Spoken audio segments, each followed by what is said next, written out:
Good morning. Welcome to Expat Insights. I'm your host, Raju Manthian. Here at Expat Insights, we take external views of internal successes by foreigners, expats, and immigrants who have made Philippines their home and are doing good in Philippines, either in business or in society. This Friday morning on Expat Insights, we have a guest from France, and he's been in the country for a long time, and he's here to talk to us again about the same subject matter that we spoke about last week with Mr. and Mrs. Glor, medicines and universal care. Last week it was social care, but Mr. Glor introduced the term universal care to us. And our guest has been in the country for 15 years. And he is a father of 2 French-Filipino kids. And he is the director of Generika. Generika Pharmacy, Generika Drugs. And he handles Generika franchises. Our guest, Julein Bello. Bonjour. Bonjour. Monsieur Bello. Welcome to Expat Insights. Thank you very much. Very pleased to be here. So Julein, before we talk about medicines and universal care and we talk about other stuff that is important to my audience, let us hear a bit about yourself. Okay. I'm French, as you said, and I think my accent will tell that also. Yeah. I'm 41, married, 2 kids. My wife is Filipina. We've been married for 17 years.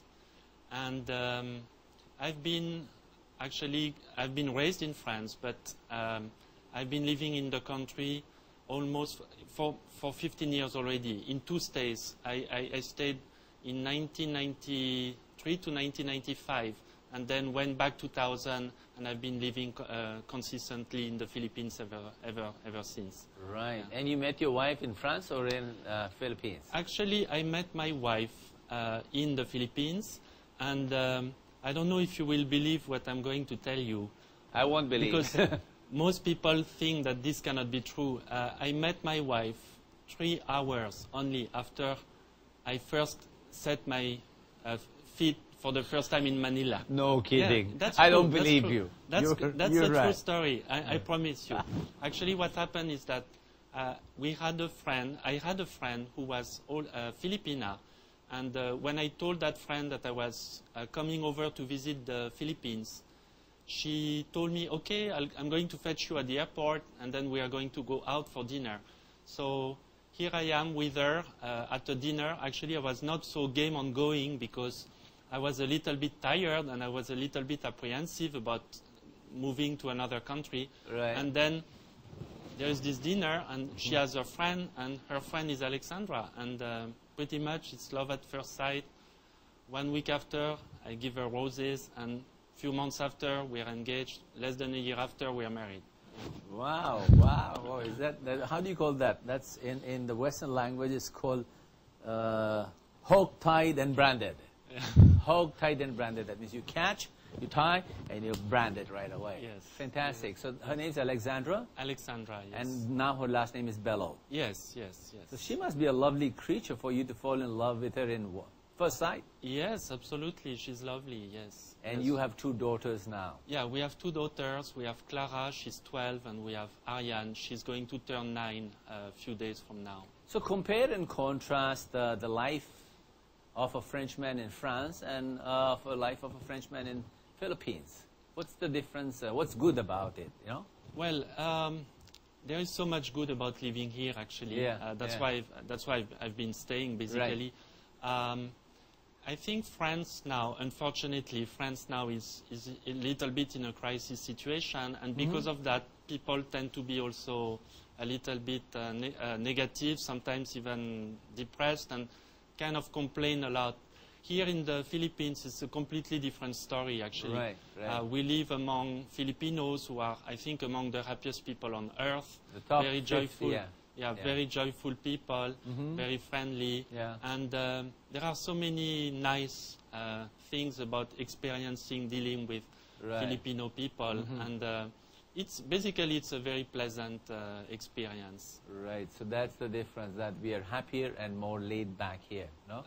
Yeah, definitely. I think Filipinos have the capability to sort of laugh of everything, even when encountering hardships, they have, well, an extraordinary courage to, they're very resilient.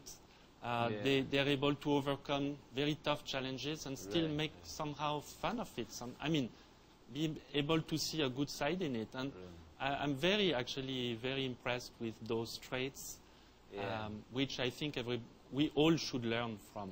Well, I have to tell you this, you know, so I'm in the profession of employee engagement or engagement. So I tell you, there are other countries like Costa Rica, Bhutan, Thailand, and even Iceland, which is a very cold country, is also a very happy country compared to many others. I don't know about France, though. No? So what's your favorite tourism spot in the Philippines, and what's your favorite Filipino food? Two things, Yeah, favorite tourism spot, I guess, would be Palawan. Palawan is beautiful, and it's still relatively virgin, so we can really enjoy so much the nature. I'm not really into the Boracay kind of environments because I find them too commercialized. I know. I prefer nature spots. I've loved also Bais. It's near Dumaguete. Bais? Yeah, Bais. Is it a beach or a... No, it's a town, and from this town you can take a banca and you can watch dolphins. You should do that. It's fantastic. It's one of that's another place called what's the name of the place with dolphins? Dulson, yeah, that's Dulson are about the whale sharks. Oh, whale sharks, not dolphins. Bais is about dolphins. You take a banca and you will get near the shores of Cebu, and then suddenly they will spot some dolphins, and suddenly you have dolphins all over. It's beautiful. It's a magical experience. And Filipino food compared to French cuisine? Well, I mean, in fairness to France, I would say that if we would compare the two cuisines, I would still say that French cuisine is ahead compared to Filipino. Right. But I like, well, of course I eat rice, because otherwise I think I would be very You'll sad. be dead in the Philippines if you don't eat rice. And I like kinilaw. Giniling? Kinilaw. Oh, kinilaw, the raw fish. Yeah, the raw fish. Is it called kinilaw? It's called something. It's like ceviche in French, Spain. No? You like that? The chopped fish and onions and labuyo inside. Yes. No? Yes. Fantastic. Now, let's bring you to the work you do, Julien. Okay. No? You are in medicines. You're a drug dealer. Yes. In a way, no? You're in pharmaceuticals. You're a drug dealer, no? Yes. So, let me find out, how did you enter this? Was this your background, or did you choose to be in this industry by yourself? No, actually it was absolutely not my background. Yeah. And my background is more like business management, but when I was in my business school, I was the typical young, idealistic fellow who was asking himself, what am I going to do with my life? Because I did not see myself basically entering into a sort of very corporate career. You didn't want it? No, I didn't want it. I was doing steps to enter it because that's what basically we were taught to do, but I did not feel comfortable with that. So what happened is that, and that's how also I came to the Philippines, what happened is that I was in Singapore, I was all set, I was working for a French multinational. I was all set to continue Roche. No, actually it was Danone. It was a food company. Yeah, yogurts. Yeah, yogurts. I was all set to, let's say, do a corporate sort of work in Asia region. And then I basically, one day I went to my boss and I told him, I'm sorry, but I'm resigning.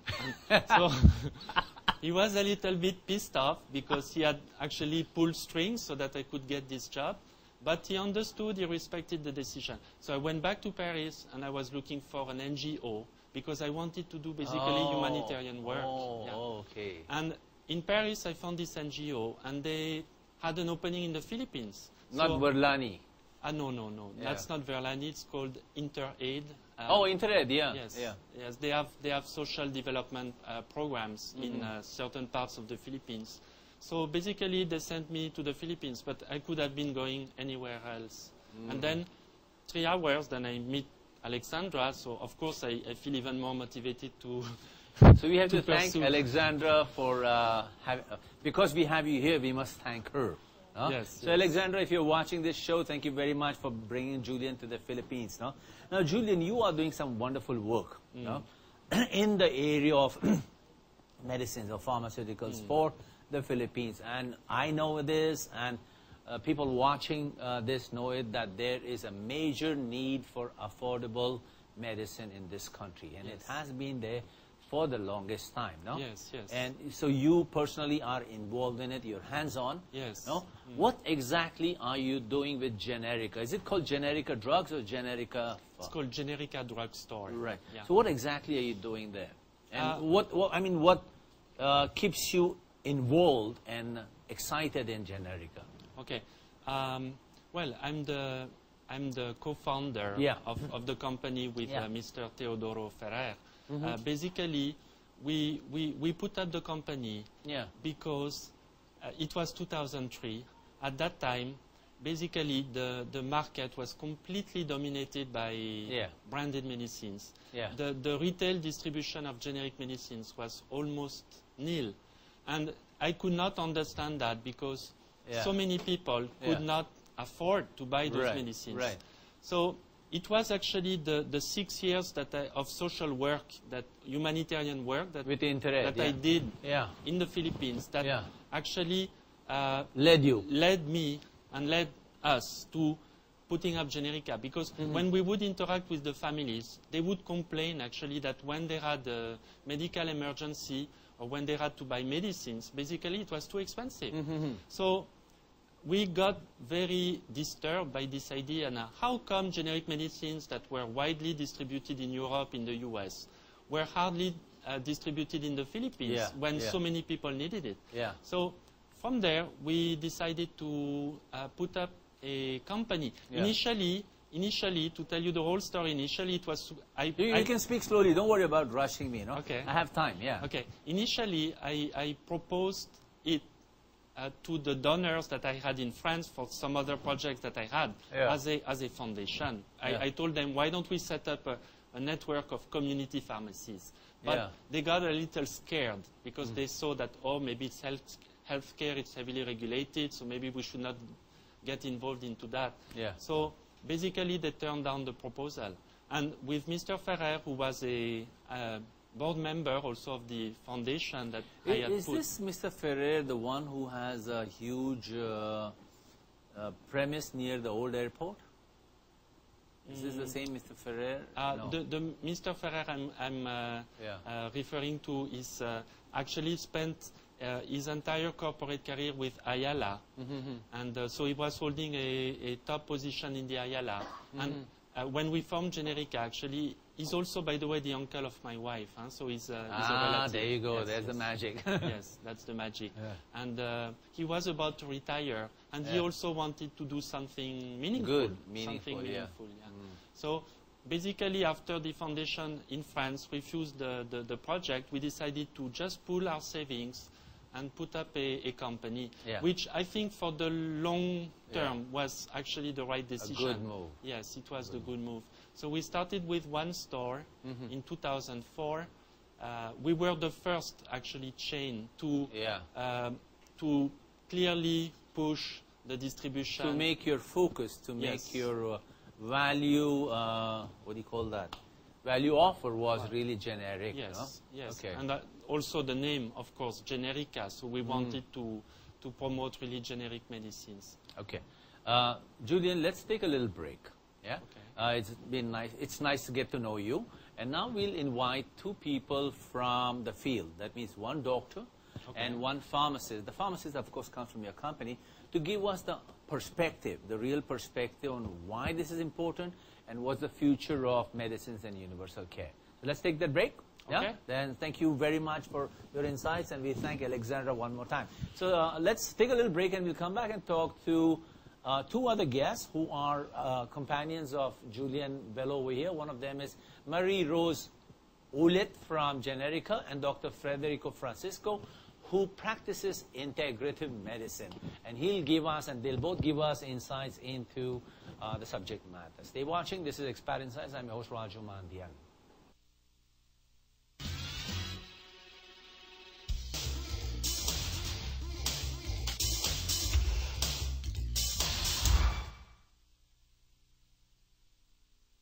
Morning, welcome back to Expert in Science. I'm your host Raju Mandhian. We are on the subject matter of medicines and universal care, and our first guest, of course, is Frenchman Julein Bello, and now he has companions with him. Somebody from Generika, Miss Marie Rose Ulit, and who's a pharmacist, and of course a wonderful guest of ours, Dr. Frederic Francisco, and his company is called Biological Health. No? Yes. So maybe, sir and Ma'am Ulit, would you like to introduce yourself very quickly? Like, tell us a bit about yourself. What do you do and who you are? Sino kayo po? Ako po ay si Dr. Frederic Francisco. Okay. Yeah, I'm not an expat. Yeah. I'm here from the Philippines. Yeah. And I'm a medical doctor who is also have a specialty in infectious and a tropical medicine. Yeah. But I also do some other things like sample the acupuncture and the natural thing. So I trained in States and Germany also doing the integrative medicine. So I combine the East and the West medicine. I'm also married with my wife, siempre, Rose Marie Francisco. Glad you're married with your own wife. You know, it's not nice to be married to somebody else's wife, no? Good. So we'll have your points of view about medicines and universal care in the Philippines, and you'll give us a big picture perspective. Yes. And Ma'am Ulit? Okay, I'm Mary Rose Ulit. I'm a licensed pharmacist. I've been working for the past 20 years, and I've been with Generika for almost 10 years. I'm one of the pioneers of Generika drugstore. I do product evaluation and accreditation of the products that we sell in Generika. So your perspective on what Julian mentioned, that back almost 10 years ago, there was only branded medicines in the Philippines, while there were affordable medicines available in most other parts of the world. What was your perspective? What is your perspective of that situation then? Okay. When I was in college, all the while I thought the reason why medicines are expensive is because of the active ingredients, of the cost of manufacturing the products or the drug. But when before I was with Generika, I'm working in another drugstore chain. But when I joined Generika, I saw the vision that eventually it will grow because primarily it has this... What will grow? Generika will grow because primarily the reason why it was put up is because of the advocacy of providing quality medicines to Filipinos. So when I joined Generika, I was surprised about the prices, about options that you can offer to the customers, that there are always alternative that you can provide at a lower cost, but will also produce the same effect. And of course, it's also made of it's of good quality. But previously, when I was with another chain, I used to work with Mercury Drug.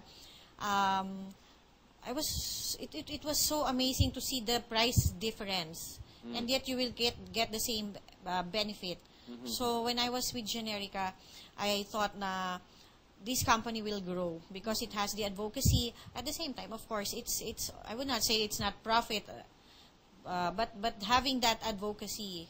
And I think for the past 10 years, we were able to put our mark in the drugstore industry. Meet some of your goals and objectives, no? How about you, Doc? You were on a different kind of a floor at that time, no? Yes. You were a prescriber, no? Yes. What is your perspective of that situation and situation today in terms of the availability of drugs and the affordability of drugs? Yeah, that's the foremost thing that we have to consider when treating a patient. Yeah. The affordability, the compliance. Yeah. But we have to look also for the standard of everything. Yeah. So we should, as a doctor, have a choice, a good choice that we can give to our patients. It's depend to the class of the patient. Like example, the patient is able to buy something good. I don't say that it's bad also for the cheaper one, but there's always a compensation of everything. So it depends on the cases. We, as a doctor, should have to know the way of giving the medicine. If this is can afford, or we just prescribe it and bahala ka na. That's also a failure for us, a doctor, to see the result. You're responsible, of course, no? Yes. So is it called efficiency of the drug or efficacy of the drug? What is the correct term? Efficacy of the drug, no? So my understanding, my perspective is that branded products are expensive or were expensive even at that time was because of the amount of research and development that went into coming up with a product. That was one of the causes of high prices. Yes. For example, anything for lung diseases or anything that's like life-threatening, the pharmacies or the drug companies put in 15, 20 years, which can be a fact or is a fact, no?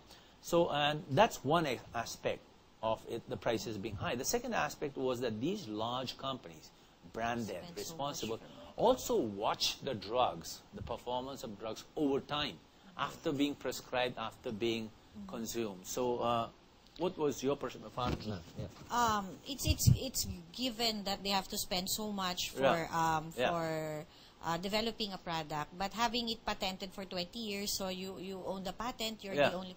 I guess they were able to recover whatever expenses they have incurred prior to the research and development. Yeah. But the fact that you have the patent for 20 years, so you have recovered everything. By the time the patent ends, all the side effects and adverse reaction were already ruled out. So by the time generic comes, you don't have to spend so much for research and development because the innovator drug already did that for you. So thus they were right in with their with their pricing, no? So but also for some government like the US and I think some European countries, because they encourage innovation, they provide incentives to pharmaceutical companies. For some they are even I think for some they are subsidizing the research. Well, I think that makes sense on part of a government also, no? Yes. Currently I know that Obama has assigned $100 million for neurological research, for early childhood development. I mean, if the government has funds, why not do that, no? So, but how about post? So you're saying that post the expiry of the patent, then only can the generics come in? Is that still a universal law? Yes. Is that still a universal law? Yes. 20 years. So for any branded product, all across the world or just the Philippines? But there are certain products like the anti-neoplastics. For some, like that's for cancer. Yeah. In the Philippines, I think they're more they are more lenient with the patent because it's necessary. What does lenient mean? Lenient, I think they have shortened, or I'm not so sure with the term is not the patent lifespan is not that long, no? So now your advocacy, what has it done in the last 10 years? How effective has your advocacy been in terms of the large market? What was the percentage that was suffering high prices, and was the percentage who's not suffering high prices now? Okay. Well, I would say that the dent or the impact that we've had on the market, it's an ongoing thing, because Generika is growing. Right now we have 400 stores, but the potential is to have more than 1,000 outlets nationwide. Yeah. So we are just halfway through our expansion, and I will say that the impact still is very massive, because we've been also largely copied by other companies, and it's like we've initiated a chain where the market has been realigning itself with what it should have been from the beginning, which is a market which is oriented more on the generic medicines. So right now, I would say that basically in any place of the country now, almost the people will be able to find generic medicines, which before was not the case. So I would say that the impact in terms of price reduction and accessibility of affordable medicine has been huge already, and not just because of Generika, because of the entire market that has been sort of gearing more towards generic medicines. I thought 10 years ago there was something called Right Med or something, Right Aid from Unilab. And that still exists? Yes, it still does. And there are more smaller brands, other brands who have come up, no? So vis-a-vis Right Med and Generika and the other one, what's the picture? Where do you stand in terms of your performance? Well, Generika is essentially selling what we call pure generics, so meaning generic that are not branded, and that where we don't add a brand. Right Med is a generic line, but they have already added a brand, which is RightMed. And as you can see, they're also promoting it heavily. So, of course, the price of these items, of these RightMed products is higher. So Generika is more on the pure generics. The idea of Generika is to tell the general public, go to a store because we have selected quality medicines for you, and the supply is standard for all our stores. So we have selected quality products for you. These do not need to be branded generics, but they are effective, and you will get them at a very affordable price. And our goal, our hope is that the Filipinos will be able to take better care of their health, because when they have a treatment, when they have to take 21 pieces, we hope that they will be able to buy the 21, because otherwise the efficacy of the entire treatment may be compromised. Doc, you're not prescribing any synthetic medicines anymore, I understand. Am I right? I'm still prescribing a synthetic medicine if necessarily. No, so what is the process? So when I go with a cough and a cold, or I go with some ailment to a doctor, how does a doctor choose amongst, say, 40 or 50 or 100 options available?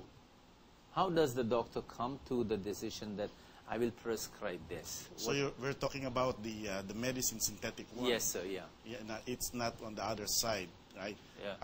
First, we have to get the history. There's a lot of symptoms, cough. The client, you mean, the patient. Complaint. And then you have to get also the social, economic, financial.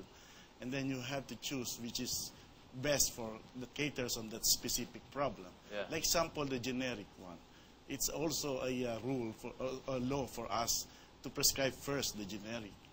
And then it's up to the patients to choose which one is the trade name he wants to or she wants to use. In a given remedy, there are how many options on an average? Remedy for a cough? For say tuberculosis, for example.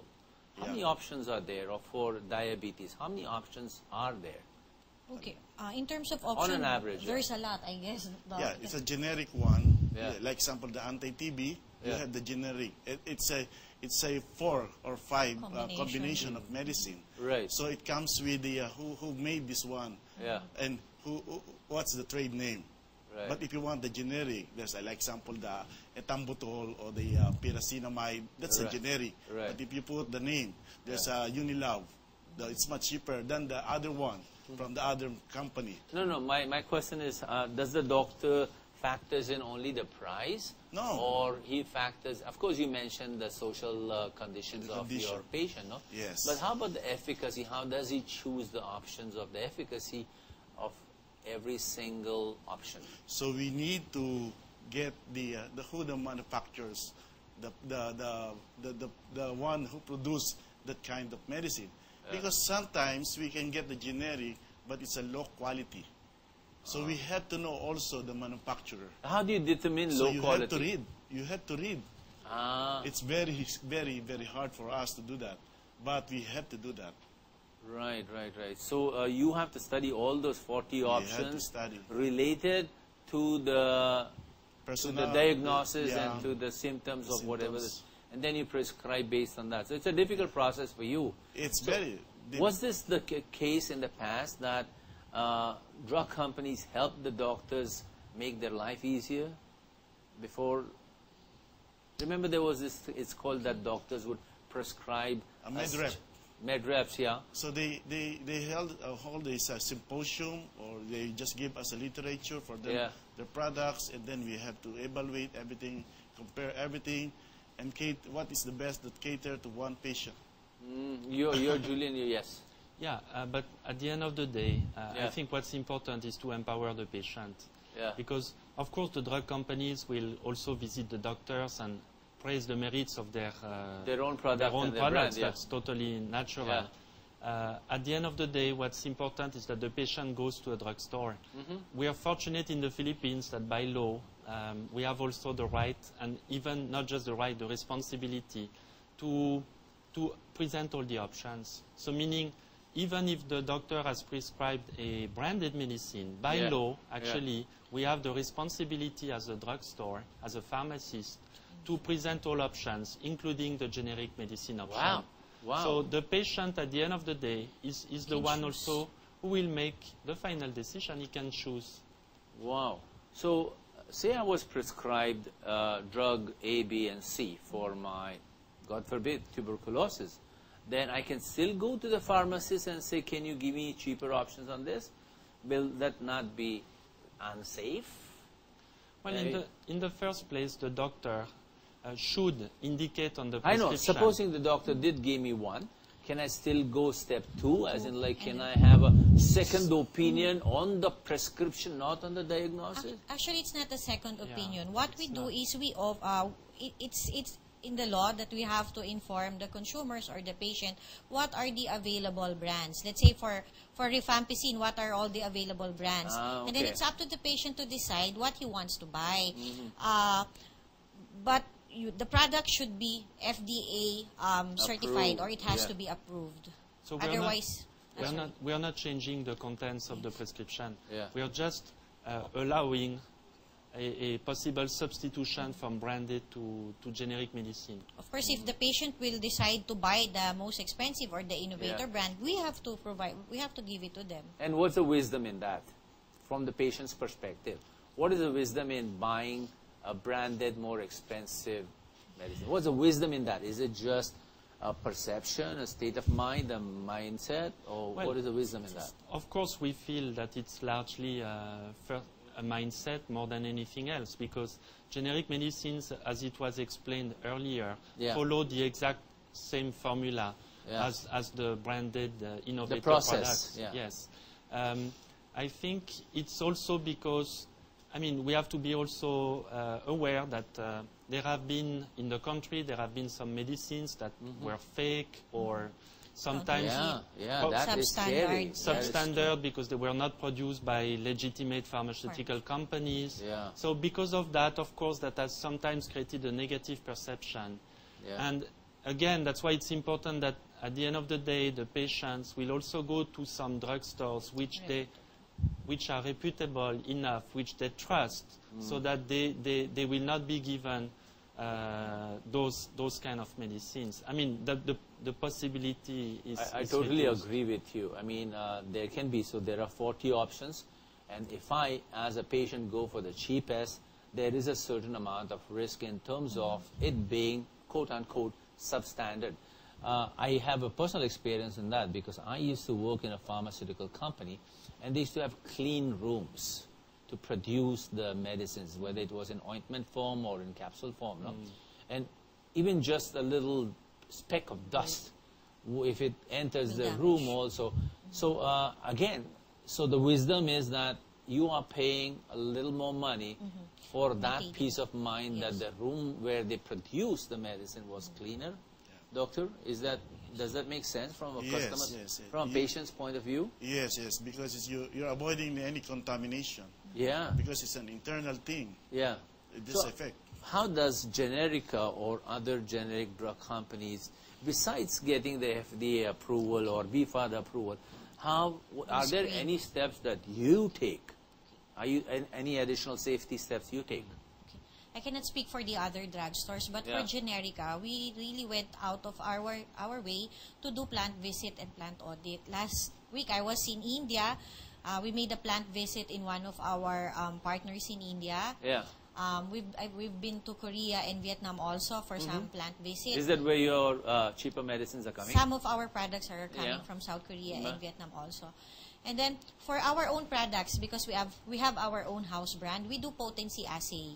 We have it tested. What is the potency? Potency assay is when a product is tested. Assay? We call it assay. It's a testing. Oh, assessment. Yes. Okay. Let's say the product is claiming it's mefenamic 500 milligrams. Right. The exact product, we have it tested in one of the reputable testing companies in locally. UP. In UP to really determine if the product claim, if it's up to its claim. Yeah. So we're very happy that for the products that we have tested, it all tested positively. You take two additional steps. Number one is you go do plant visit, do plant visit. just to get a feel, because you are not qualified to approve whether it is Yes. following standards. So it is just a feel for you, no?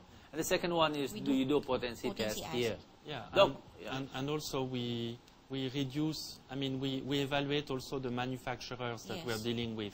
Because there are so many manufacturers. Yeah, I know there are thousands and hundreds of them everywhere. Yeah. So of course you prefer to deal with larger Reputable. companies, more established companies, as compared to dealing with very small companies, which may still be accredited but may not be as reliable. So it's part of the screening process as well. So let me ask you then, what is your vision? What do you hope to achieve in the coming years with your advocacy, which is a business, no? Which is a for-profit business, right?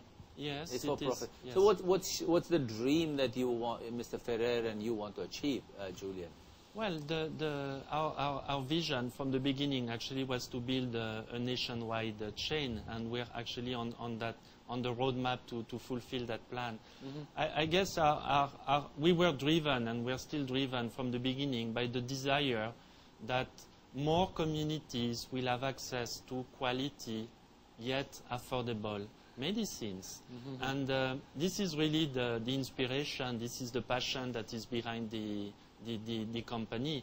So we continue to fulfill that objective, and like I said, we're very happy because we can see already that compared to 10 years ago, prices have been falling so much, and I mean, access has improved so much.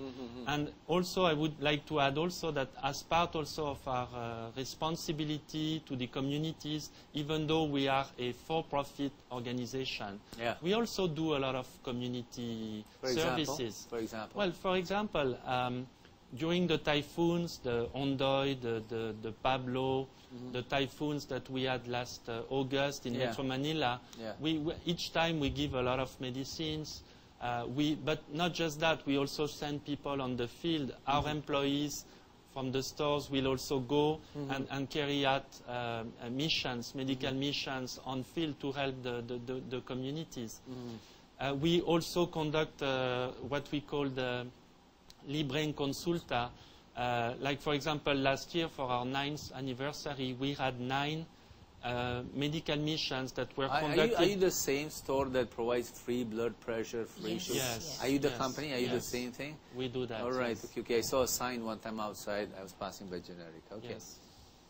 So we conduct medical missions. We had 9 simultaneously. It was in various locations of the country. On that single day of our anniversary last year, we were able to have 7,000 patients who had access to a free medical consultation, and we were also giving medicines as the first treatment.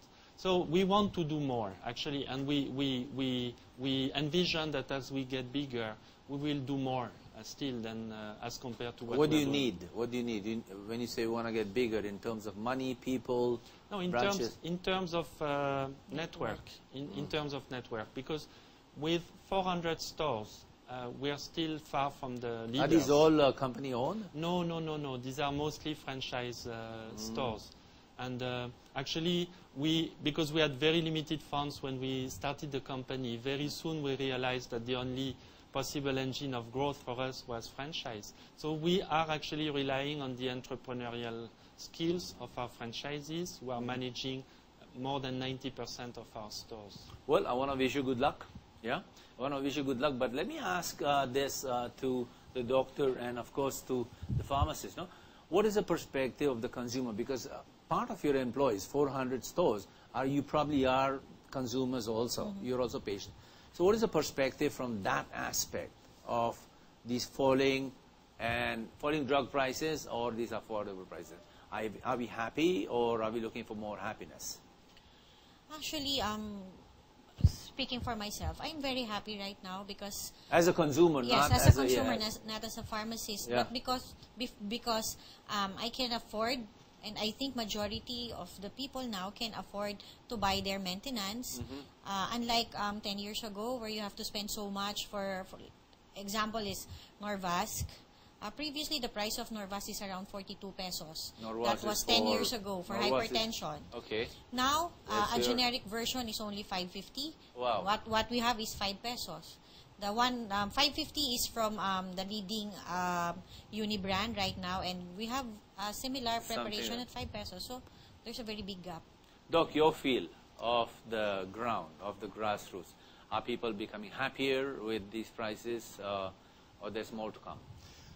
Yeah, my practice now, it's more relevant. It's a different thing from the past because I empower people Yeah. to make them healthy. Yeah. No, because of the a lot of problems, lots of things that we have to consider, especially the financial things. But we have to help them. Yeah. So we, as a doctors, we Yeah. need to look for different ways to help the people. Yeah. And then we're going to the natural thing, and the natural thing is yourself. What is that? Yourself, because you have to know yourself. And I define health based on the World Health Organizations. Defines that the health is a balance between spiritual, emotional, and a physical thing. Oh, a much more holistic view It's for a you. more Yeah. holistic because I was tied up before. No. I want to help, but Yeah. the patient want to buy something, but they cannot buy. They want instant gratification. So since Yeah. we are the provider of health, Yeah. I think it's much better to empower them to know what they have, Yeah. knowing themselves Yeah. and having what they have. What is your technique to do that? I And mean, it's more on talking to the patients, Yeah. the whole history, and Right. then looking for the root cause of the problem. right. And then empowering them that this is your problem. All you have to do, first thing, you have to go to the greatest doctor. The good greatest Lord. doctor. Yes, it's a personal relationship. Yeah. And then that's help the emotion thing. Yeah, at the back You're right, of our you're mind, right. we Yeah. have a lot of stress. And then we have something complaining inside the body. Yeah. But we don't have things to do to We use it. don't find ourselves. God already provided everything, even the generics, the herbs. Wow, you're a holy doctor. It's more on the technical thing that we're talking about, Yeah. but we have to go to the basic things. So your your 2 or 3 word statement for everyone to become really healthy, what is it? Empowering yourself. That's it. Yes. Empower yourself. And And which then- is what you're helping people do, Julian. Yes, we want also to empower the Filipinos, yes. So is that your driving goal also, empower people to be healthy? Absolutely. Absolutely. Okay. So thank you very much for being on Expat Insights and giving us these insights on universal care. Is there anything else that you'd like to announce? Maybe your business, company, welcome people to your business. This is your time.